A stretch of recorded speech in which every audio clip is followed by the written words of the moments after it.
السلام علیکم۔ نوری Islamic channel کے معزز خواتین و حضرات، ہم امید کرتے ہیں کہ آپ خیریت سے ہوں گے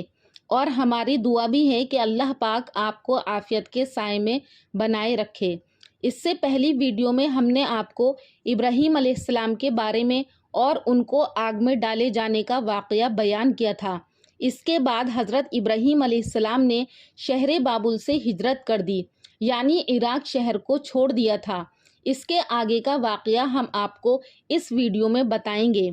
حضرت ابراہیم علیہ السلام اپنے والد آزر اور قوم سے جدا ہو کر نہر فرات کے کنارے کے قریب ایک بستی میں چلے گئے۔ یہاں کچھ عرصہ قیام کیا اور حضرت لوط علیہ السلام اور حضرت سارہ علیہ السلام ان کے ہمسفر تھیں، اور کچھ دنوں کے بعد یہاں سے بھی وہ روانہ ہو گئے، اور حضرت ابراہیم علیہ السلام برابر اپنے والد آزر کے لیے اللہ سے استغفار کرتے رہے اور ان کی ہدایت کے لیے دعا مانگتے رہے۔ وہ اس لیے کرتے تھے کیونکہ ان کے والد نہایت نرم دل اور رحیم تھے، لیکن اللہ تبارک و تعالیٰ نے حضرت ابراہیم علیہ السلام کو وحی کے ذریعے سے بتا دیا کہ آپ کا والد آزر ایمان لانے والا نہیں ہے اور وہ جہنمی لوگوں میں سے ہے، لہٰذا اب آپ اس کے لیے استغفار نہ کریں۔ تو حضرت ابراہیم علیہ السلام نے پھر اپنے والد کے لیے استغفار کرنا چھوڑ دیا۔ ابراہیم علیہ السلام اسی طرح تبلیغ کرتے کرتے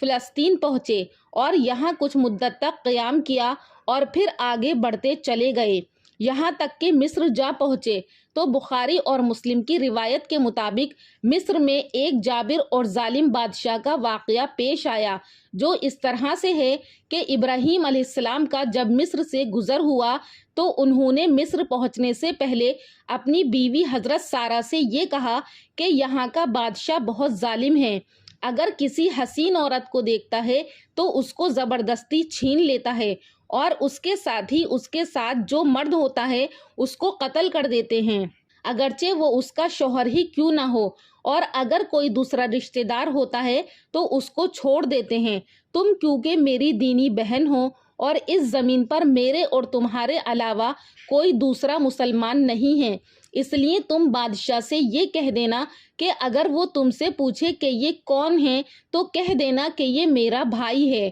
چنانچہ ایسا ہی ہوا اور بادشاہ نے حضرت سارہ کو اپنے ساتھیوں کے ذریعے سے ضبط کروا لیا، اور جب رات ہوئی اور اس بادشاہ نے حضرت سارہ کے ساتھ برا ارادہ کیا تو اس کا ہاتھ شل ہو کر رہ گیا اور وہ کسی طرح سے حضرت سارہ کو ہاتھ نہ لگا سکا۔ یہ دیکھ کر اس نے حضرت سارہ سے کہا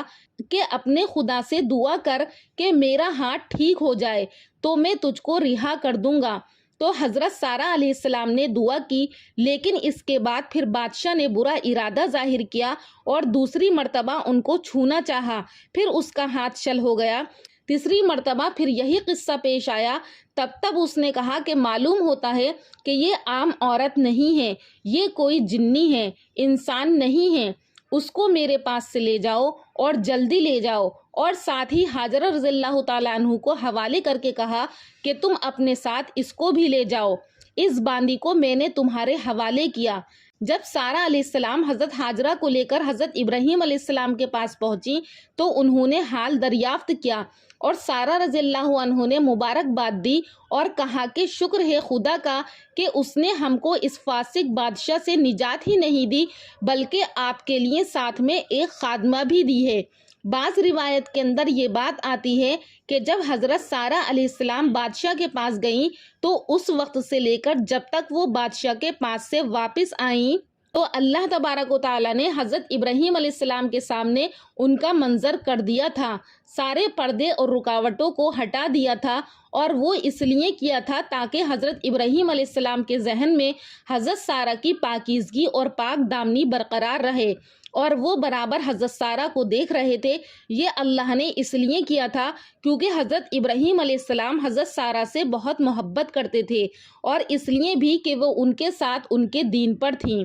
بعض روایات کے اندر یہ معلوم ہوتا ہے کہ جب حضرت ابراہیم علیہ السلام مصر پہنچے تو اس وقت مصر کی حکومت ایسے خاندان کے ہاتھ میں تھی جو ابراہیم علیہ السلام سے نسبی سلسلے میں وابستہ تھی، اور مصر کے بادشاہ کو یہ یقین ہو گیا کہ ابراہیم علیہ السلام اور ان کا خاندان خدا کا مقبول خاندان ہے۔ یہ دیکھ کر اس نے حضرت ابراہیم علیہ السلام اور ان کی بیوی حضرت سارہ کا بہت اعزاز کیا اور ان کو ہر قسم کے مال سے نوازا، اور اسی پر اکتفا نہیں کیا بلکہ اپنی پرانی رشتہ داری کو مضبوط کرنے کے لیے اپنی بیٹی ہاجرہ کو بھی ان کے نکاح میں دے دیا۔ پھر حضرت ابراہیم علیہ السلام اس واقعے کے بعد مصر کو چھوڑ کر یمن کی سرزمین میں آ گئے تھے، اور اسی سرزمین مقدس میں حضرت ابراہیم علیہ السلام رہے۔ جب حضرت ابراہیم علیہ السلام مصر سے واپس آئے تو ان کے ساتھ غلام، کثیر اموال، مویشی، جانور اور حضرت ہاجرہ علیہ السلام بھی تھی۔ پھر حضرت ابراہیم کے حکم سے حضرت لوط اپنے مال وغیرہ کے ساتھ یہاں سے سرزمین نخور کی طرف چلے گئے۔ وہاں یہ سدوم شہر میں آباد ہوئے، اور اس زمانے میں یہ شہر ام البلاد کہلاتا تھا، یعنی شہروں کی ماں، لیکن اس کے اہل شریر، فاجر، فاسق اور کافر لوگ تھے۔ پھر اللہ عز و جل نے حضرت ابراہیم کو حکم فرمایا کہ طویل نظر پھیلائیں اور شمال، جنوب، مشرق، مغرب کی طرف دیکھے، اور پھر خوشخبری دی کہ یہ ساری زمین میں نے آپ اور آپ کی آنے والی اولاد کے لیے مقرر کر دی ہے، اور فرمایا میں آپ کی اولاد کو اتنا بڑھا دوں گا کہ وہ ریت کے ذرات کے جتنی ہو جائے گی۔ اور حضرت ابراہیم علیہ السلام کو ملنے والی اس بشارت عظمیٰ میں یہ امت محمدیہ بھی داخل ہے، بلکہ حضرت ابراہیم کی تمام اولاد میں یہ زیادہ ہے، اور حضرت ابراہیم علیہ السلام کی بشارت اس امت کے بغیر کامل نہیں ہو سکتی۔ اور اس بات کی تائید حضور اکرم صلی اللہ علیہ وسلم کے اس فرمان سے ہوتی ہے۔ آپ صلی اللہ علیہ وسلم نے فرمایا کہ بے شک اللہ نے میرے لیے زمین کو سمیٹ دیا، پھر بھی میں نے اس کے مشارق اور مغارب کو دیکھا، اور عنقریب میری امت کی سلطنت وہاں تک پہنچے گی جہاں تک اس کو میرے لیے سمیٹا گیا تھا۔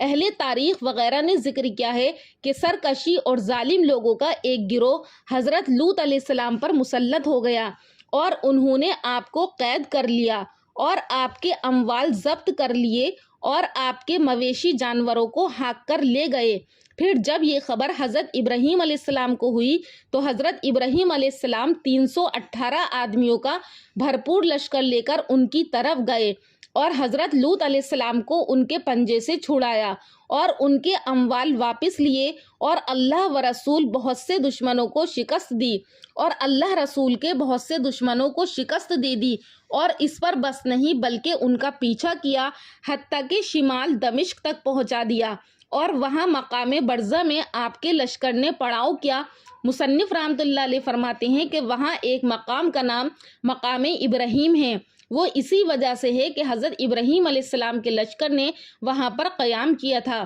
اہل کتاب کے ہاں تورات میں ہے حضرت ابراہیم علیہ السلام نے جس لشکر کو شکست دی وہ ایلام بادشاہ کا لشکر تھا، اور یہ سلطنت سدوم کا بادشاہ تھا، تو حضرت ابراہیم نے اس کو پسپا کر دیا۔ تو اس بادشاہ نے حضرت ابراہیم کو ایک پیشکش کی کہ آپ مجھ سے مویشی جانور لے لیں اور اتنا مال لے لیں اور ہمیں چھوڑ دیں۔ تو حضرت ابراہیم علیہ السلام نے جواب دیا، میں نے بلند و بالا پروردگار رب العالمین کی طرف سے ہاتھ اٹھا لیا ہے، اور میں تجھ سے ایک دھاگا اور جوتے کا ایک تسمہ تک نہیں لیتا کہ کہیں تو کہے کہ میں نے ابراہیم کو مالدار کر دیا ہے۔ تو خیر، پھر حضرت ابراہیم علیہ السلام نصرت و فتح مندی کے ساتھ اپنے علاقے کو لوٹے، اور بیت المقدس کے علاقوں کے بادشاہوں نے آپ کی تعظیم و تکریم کے ساتھ اور اپنی عاجزی اور انکساری کے ساتھ آپ کا خوب استقبال کیا، اور پھر آپ اپنے علاقوں میں ٹھہر گئے، اور وہیں پر ابراہیم علیہ السلام نے